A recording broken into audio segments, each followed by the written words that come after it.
Besoin d'un nouveau marquage pour votre véhicule? D'une enseigne flambant neuve pour votre établissement? Stick & Pub s'occupe de tout. De la conception visuelle à la pose, en passant par la fabrication. Alors pour votre enseigne lumineuse, vos cartes de visite, vos roll-up, vos flocages véhicules ou toute autre conception, faites confiance à Stick & Pub. Stick & Pub, votre partenaire communication depuis 2015. Plus d'informations au 03 29 45 97 07. La région Grand Est offre l'accès au réseau Fluo Grand Est pour les personnes qui vont se faire vacciner. Un rassemblement s'est tenu aujourd'hui à Bar-le-Duc au sujet des conditions de travail des professeurs. Face à l'interdiction d'ouverture des salles de sport, certaines rouvrent quand même leurs portes sous certaines conditions.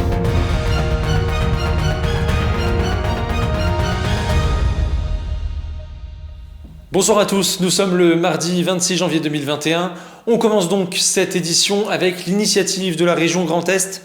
En effet, afin de permettre à chacun de se faire vacciner dans les zones éloignées ou permettre aux intercommunalités de mettre en place des centres de vaccination, la région offre l'accès au réseau de transport Fluo Grand Est pour les personnes allant se faire vacciner et soutient à hauteur de 50% le coût des intercommunalités ouvrant leur ligne de transport à la demande. Jean Rotner, président de la région, nous explique l'importance de ce soutien. C'est vraiment de la compétence des intercommunalités. Donc, c'est elles qui l'organisent. Si elles veulent le renforcer, le message que j'aurais fait passer, j'ai eu plus d'une centaine de présidents l'autre jour dans une visioconférence. Le message, c'est de dire, nous sommes à vos côtés, travaillons ensemble. Je suis prêt à cofinancer avec vous un renforcement de ce transport à la demande, mais ce sera en fonction de ce que vous pensez être important, pas de ce que moi j'imagine, président de région. C'est à vous, sur le terrain. Qu'il revient de décider comment vous organisez. Moi, je serai à vos côtés. Dans l'actualité également, ce rassemblement cet après-midi du monde de l'enseignement qui s'est tenu devant le lycée professionnel Émile Zola à Bar-le-Duc après un appel d'une intersyndicale au niveau national pour ce mardi. Ils remettent en cause notamment la revalorisation des salaires jugés pour certains dérisoires. Regardez ce sujet de Théo Raguin et Juliette Da Silva.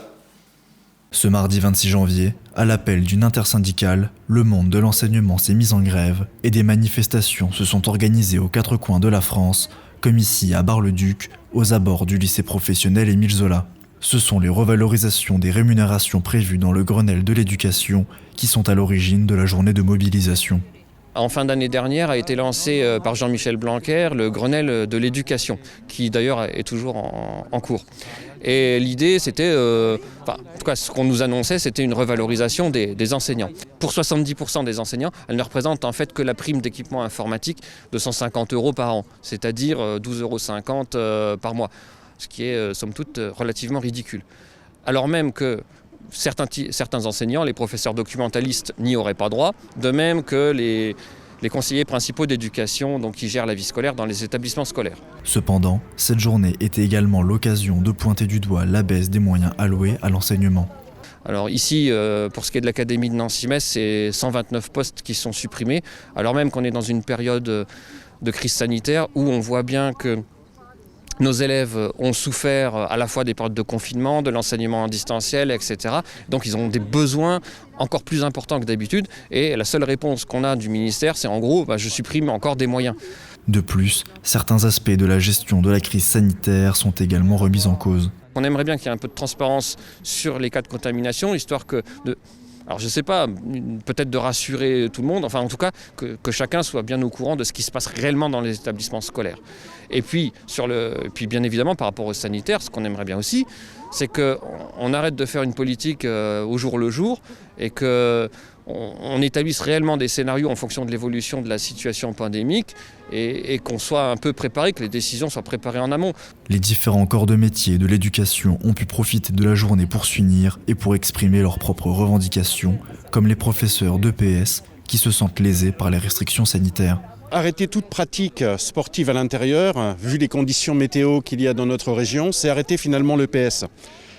C'est quelque chose qu'on ne comprend pas dans la mesure où les autorités sanitaires et notre institution déplorent la sédentarité des élèves et a remarqué que le déficit en activité physique était à la fois déplorable sur le plan physique, mais également psychologique. Comme mis sur la touche, les enseignants sont surtout mobilisés pour pointer du doigt l'incompréhension engendrée par les décisions ministérielles. On passe maintenant à notre chiffre du jour qui fait écho à l'actualité. Il s'affiche sur votre écran. Il s'agit du chiffre 3. En effet, 3, c'est le nombre de postes sauvés par l'inspection du travail dans le cadre du plan social de Vitry Habitat. En effet, ces derniers ont refusé le renvoi de ces salariés de l'entreprise. Il s'agit de 2 membres du service Espace Vert et du directeur adjoint. Tout autre chose, à présent, il devait potentiellement rouvrir le 20 janvier dernier, mais la situation sanitaire en a décidé autrement. En effet, les bars et restaurants sont restés fermés après cette date. C'est le cas aussi des salles de sport, mais certaines peuvent malgré tout rouvrir à condition de recevoir des personnes sous prescription médicale. Exemple dans cette salle de sport où nous emmène Narcisse Boussaïd. Mis à part quelques fonds sonores, la salle de sport T2 Gym est bien silencieuse. Depuis ce lundi, le club de fitness a pu rouvrir ses portes, mais pas pour tous, uniquement pour ceux munis de prescription médicale fournie par un médecin traitant. Ouais, c'est mon médecin traitant, oui. Vu que je suis militaire, je me dois de rester en forme et de maintenir ma condition physique. Donc voilà pourquoi je continue à faire du sport. En effet, le dernier confinement a provoqué la fermeture complète des salles de sport, à quelques exceptions près. Grâce au décret du 29 octobre, elles sont autorisées à accueillir un public prioritaire, comme les sportifs de haut niveau, les personnes en situation de handicap ou encore celles souffrant d'une affection de longue durée. Maladie cardiovasculaire, donc j'ai besoin de ça pour problème de tachycardie et hypertension. Nous, ils doivent avoir leur prescription. Donc, quand ils arrivent, on vérifie la première fois. Après, on ne vérifie pas à chaque fois, puisque c'est quand ils rentrent, ils ont le masque et on n'est pas forcément là quand ils arrivent. Le bureau est ouvert en permanence, mais ce n'est pas l'ouverture comme d'habitude. Par contre, ils sont bien au courant que la prescription est sur eux obligatoirement. S'ils sont contrôlés et qu'ils arrivent à passer sans la prescription, si la police contrôle dans la salle et qu'ils n'ont pas, là, ils ont l'amende et ils sont dehors. Toutes les salles peuvent appliquer ces dérogations, mais ouvrir uniquement pour quelques personnes peut engendrer des frais. Alors certaines ont fait le choix de rester fermées, en grande partie pour des questions de rentabilité. C'est pas du tout rentable, on perd de l'argent.